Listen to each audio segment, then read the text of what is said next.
Welcome to episode 36 of the Decided Heart Effect, where we invite you every week to take action and be inspired with a decided heart. I'm Hillary, and this is my co-host Sonia. We are joined today by a very special guest, our friend Raphi, who just came off of giving a speech and being involved in a caucus. We're going to let you learn more about that in just a minute. But why is he here? Why have we invited him to be a speaker that we really listen and learn from? I tell you what, he caught my attention. I was giving a keynote for FBLA, saw him. He was amazing. He reached out to me with the most polite, beautiful letter as a teenager and said, Mrs. Bilbrey, I enjoyed, this is what I learned from what you said, and I'm starting my own podcast. Wait, what? Starting my own podcast. Would you be a guest? Because I think it's important to have discussions about leadership. And then when I went down the rabbit hole of exploring who Raphi is, it's not just that he's started. He has started so many other amazing movements, been in leadership positions, and is so driven by this sense of purpose that I've rarely seen in one who is so young and yet making such ripple effect change, difference making moves. And so with that, I just want to hand it off to you, Raphi, and say, you can start with saying what you're involved in, what you just got done doing, and where your passions really lie. Well, thank you, Mrs. Bilbrey. It's exceptionally exciting to be on your show today, and thank you, Ms. Montiel, as well.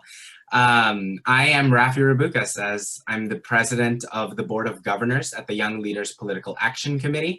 As stated previously, I'm also the host of the Coffee with Raphi Instagram Live show that I host on my Instagram, just to make sure that students are enabled to think for themselves and feel motivated and driven amidst these very unprecedented and challenging times. I'm also my school's chapter vice president at the Future Business Leaders of America. Each of these positions, or rather I try not to call them positions, but rather service opportunities, doors that have been opened for me.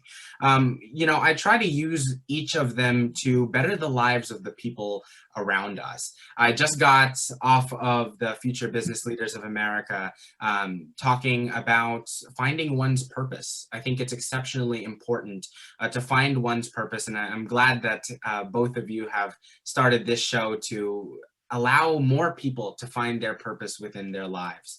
As president of the Board of Governors at the Young Leaders Political Action Committee, I lead one of the largest student-run political action committees in the nation. We make it our mission to inform students about government and politics, making sure that they are well equipped to be able to become functioning and productive citizens in this great country. We also encourage civic engagement and youth participation in our republic, and we also help some amazing candidates who make it a priority to promote good quality education and many other key issues that are very important to California students today. So this committee represents more than 2.1 million California high school and junior high school students. And I'd like to talk about that purpose for a second, because, I intend on waking up each morning, and instead of telling myself or telling other people that I'm simply a youth club leader, I find my purpose in making sure that we bridge the gap between students, public officials, and public servants. Rather than simply saying that I just do some regular work, I intend to see myself as doing the work of the people, making sure that we build a new generation of unity, but more importantly, a new generation that is creative, innovative, and can work out our differences without degrading each other's character. So unity is definitely a big part of what I do at the Young Leaders PAC. As president, I've made it my #1 priority since the day I took the oath of office to unite the generation. And so, in the middle of leading our committee and also assisting the president at our school chapter of FBLA, I enjoy oftentimes just taking a step back, jogging, spending time with my family, spending time, in worship, but also more importantly, reflecting on the ways that I can be of better service to the people around us. Oh my gosh, I'm just going to soak that all in for just a moment. Can we just have a pause? And Raphi, I did watch your swearing in, and not only the ceremony was just so beautiful in terms of this clarity of you hitting, the position that you've earned and was elected for, but the speech, the issue of unity is what I connected to, and I'm just thinking to myself, yes, right? I'm just wondering the clarity that you have already. Your intent and purpose is so clear to you. And, for Hillary and I in the show, the decided heart moments, and it's a plural, we have moments, it's not just this one moment, helps us build that clarity that we are still working on sometimes as adults. For you, Raphi, can you talk about a moment, a decided heart moment, where you knew that this was somehow your purpose, your calling, in terms of bridging the gaps and really empowering young people in the country? Well, I like that you emphasize moments because, watching a few of your episodes in the past, I realized that, in my view, there's not a single moment that made me realize I want to get involved in public service. I want to do more for my community. But I guess within me, I've always had a burning passion and a desire to make people's lives easier. Business and government just happen to be two very good avenues that enable people to explore their full potential, but more importantly, make life easier for working class Americans, working class Californians. And so, I vividly remember back when I used to live right by the airport, my father, I was absolutely obsessed with airplanes. I felt as though my purpose was to be a pilot. My father bought me a lot of different replicas of different airliners that we had seen zoom past our house. And one day he gave me a replica of Air Force One, something I've never seen fly by our house. I was a bit confused, but at such a young age, I believe I was only 5 years old, I did want to do my own research about what this plane exactly was. And so, learning about the President of the United States and the role he plays within our society, the role they play within our society, the administration as a whole, has enabled me to understand the immense amount of opportunities there are to be of greater service to those around us. Now, not necessarily implying that the president is the number one biggest official and has all the impact of, of course, we live in a society that's governed through local governments. And in turn, if you really look at it, the people govern themselves in this country. And so, but I guess sticking on track, I've always felt a desire to help people and to make life easier for them. And as I said, speaking to so many different people, hearing out their concerns and asking what exactly I can do for them.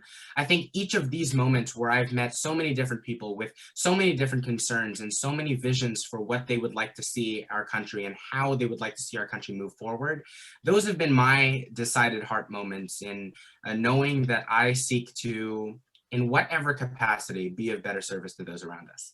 Wow.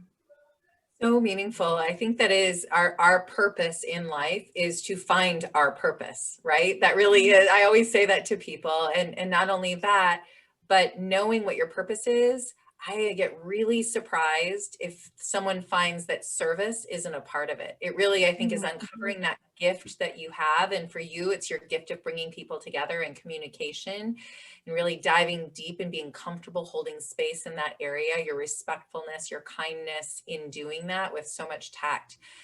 And so I'm wondering, as I'm listening to you, both Sonia and myself, we are both parents.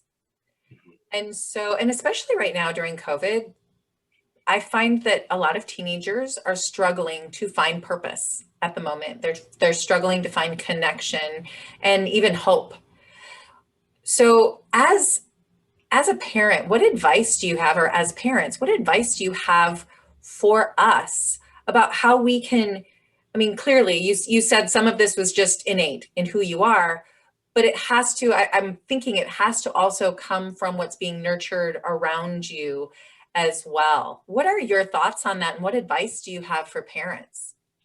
So parents are perhaps the greatest builders of our future generations. Parents instill in their children the values that they will hold for their lives.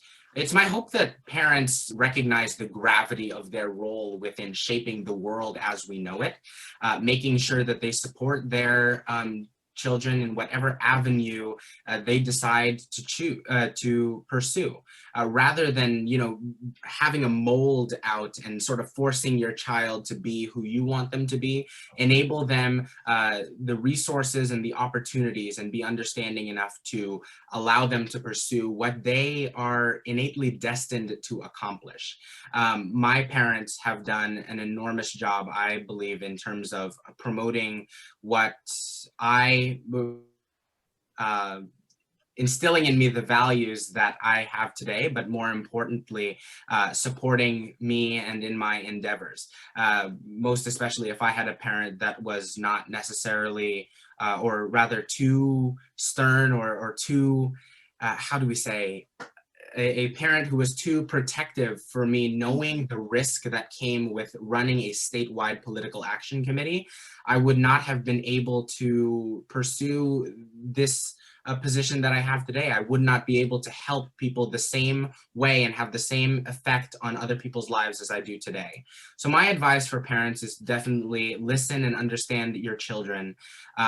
Instill in them good values to promote a good and united next generation, and ultimately support them in the choices that they make. Of course, when your child is set to make a bad decision and you have that motherly or fatherly instinct, it is more than your duty to make sure that your child is aware, but ultimately giving them the liberty to, learn the hard way, make the tough choices, I think is what we need to see more parents doing nowadays.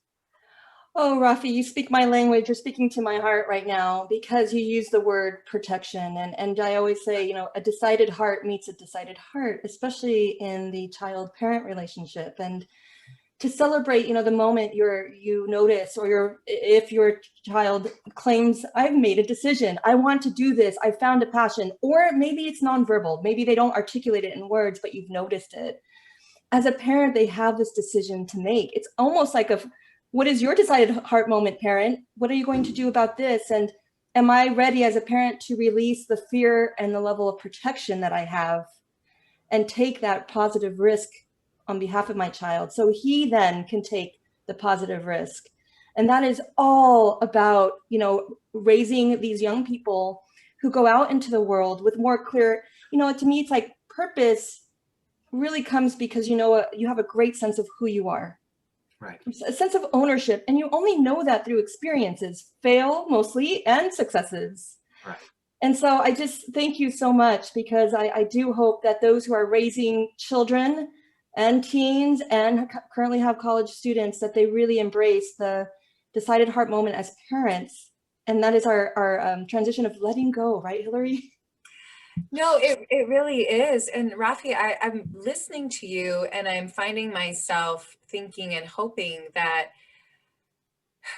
correct me if I'm wrong, but what I'm hearing from you is, well, I think parents can get a picture of what they think it looks like, what their child's future looks like.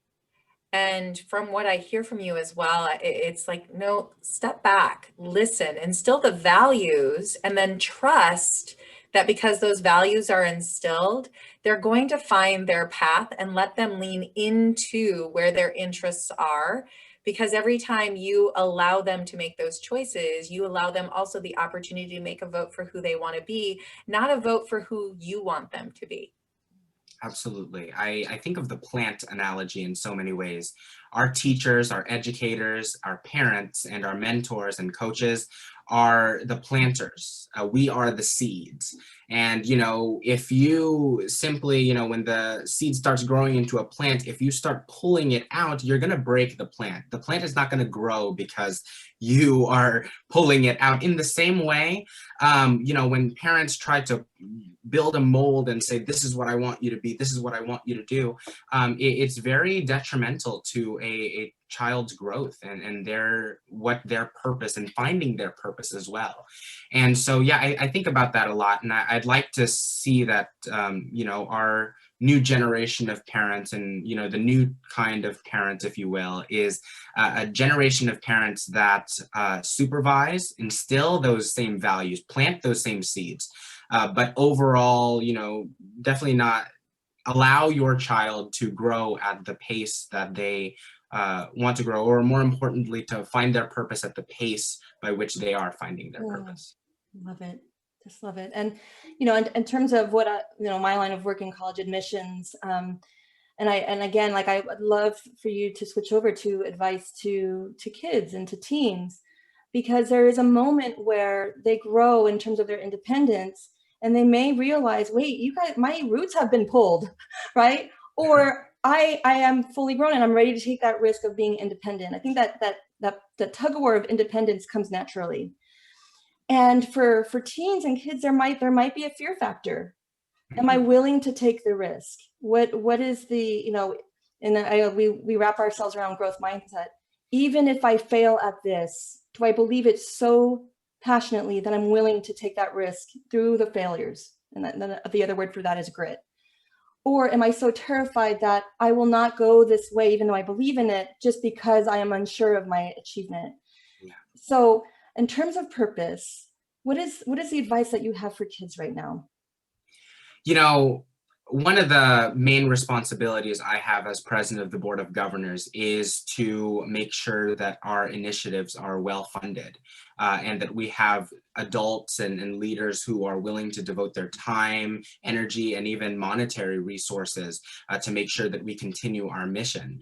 And so with that, there's a lot of tough questions I have to ask from a lot of different people. And so actually, about a week ago, I was in a phone call with a mentor of mine, and I said, I'm not necessarily sure if I want to call this person, I don't know them that well. And my mentor told me, Raphi, I want you to think about this for a second.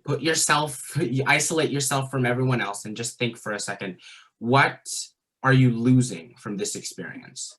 If you are losing a friendship, or you're losing, your own identity, if you will, then don't go for it. But if it's something that, you check off the list and you'll probably forget about in the next day, then what do you have to lose? In the same way, I'd like students to analyze for themselves. Think about it, lock yourself in your room and just reflect, what am I losing? If I am going to pursue a career that's 1 in 100 that I will succeed, and if I fail, then I am going to, be a wreck, then of course, we want to go for something that's safe and that can bring you to the best version of yourself that you can be. And I know I'm speaking in such vague terms, because if you really think about it, students don't have one common goal. Just like adults, everyone is different. We all have our own needs, our own skill sets, our own talents. It's up to us as people to determine what are we doing, what is our purpose, what do we enjoy doing, and most likely 9 times out of 10, the things that we enjoy doing are the things that we are going to excel at.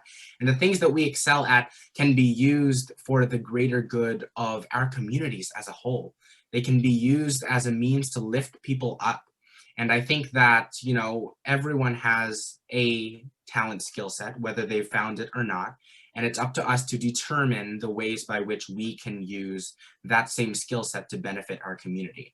I know that through observation of myself and through what teachers have told me in little report card comments in the past, that I am an organized leader. I pride myself on being a good project manager and making sure that everyone is on task, and on inspiring people to do what they are to accomplish.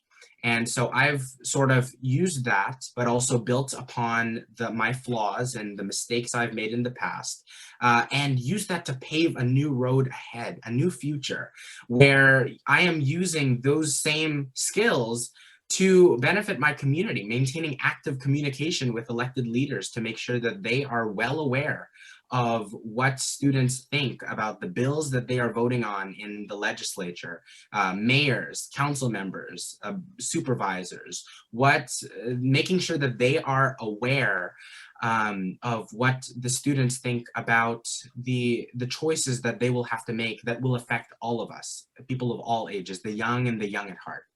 And so that would be my message to students is simply outline what are the risks, and if it's a good enough risk with something that you will happen to get, or rather that, is it a prize worth fighting for? Is what you are working towards a prize worth fighting for? And I think that's the question that every student should ask themselves at this time. Mm-hmm. Yep. I love it. I'd love to take a second to maybe put a little bow on our discussion today, because I know our time is nearing to an end, and give you one last opportunity, Raphi, we will have all of your contact information and the link to your podcast and all of that in the bio when people go and look at that in both on YouTube and then on podcast and Spotify. But in addition, I also want to give you a chance after I put the bow on it to make your plea, because I know for you, it's very important that young people pay attention and get out and eventually vote from an educated place. So I'm going to let you give your little spiel on that for a second as well. But here's what I heard today, and jump in at any time. But what I heard is that it is so important for us to really tune into what our purpose is, and to listen to other people, to be curious. When we hear somebody say something over and over again, you're good at this, you do this well, and when that lights your heart up, then take it and say, ooh, this is a gift that I have. How can I use it for service? That's the word that has come up over and over and over again. And not only for ourselves, but I feel like parents as well. Parents need to be listening for their kids and seeing what it is that they're excelling at, helping them to lean into that, not pushing, but trusting that if we allow them to, they will become everything they're meant to be, saying yes to those opportunities. And I love that. I think as a parent, my biggest takeaway is to remember that anytime I jump in and push my kids in a different direction or push them to do something, I'm telling them I don't think they can do it. I think so much of what I heard from you is your parents helped to put you on the path, but then they got out of your way and said, go shine, go fly, go do it. And asking and telling kids to do the same thing, lean into it. It reminds me of Ikigai, Sonia, really lean into what you're good at, what you excel at, what you love, and what helps you to be of service in this world. Is that? Absolutely. Use the skill sets that you are given at birth and make a way to use those same talents to benefit the people around you. I think you put it very beautifully. Thank you, Mrs. Bilber. No, thank you so much, Raphi. I appreciate it so much. I feel like I should call you President Raphi, especially because we're going to be calling you President Raphi down the road. Like, I just have that feeling. So before we sort of wrap up the very ending then, Raphi, I know getting out and being informed in politics and government is really important to you. What last message do you want to leave to our youth and to our listeners? Well, to our youth, let me just say that we live in such an interesting country, one where the people make these decisions. We live in a republic where we elect leaders who make decisions on behalf of the people, where we trust other people who have wisdom and the discernment to move this country forward. You have that opportunity. And I urge every single young American, young leader, to stay informed on the issues, not necessarily listen to what your friends say, what your parents say, but instead do the research, do the work and make sure that you are well informed so that when you become of age to vote, you can make an educated decision, not just bubble in any name that sounds good. I would also argue that to the politically savvy young Americans who can't vote, there are an exceptionally enormous amount of opportunities to stay involved, stay active, not just reading the news, but volunteering on campaigns, volunteering for your local political headquarters. That's how I got my start in serving our community. And for our adult listeners, I would just like to say, if you have children, continue the fight in making sure that we develop a generation of unity.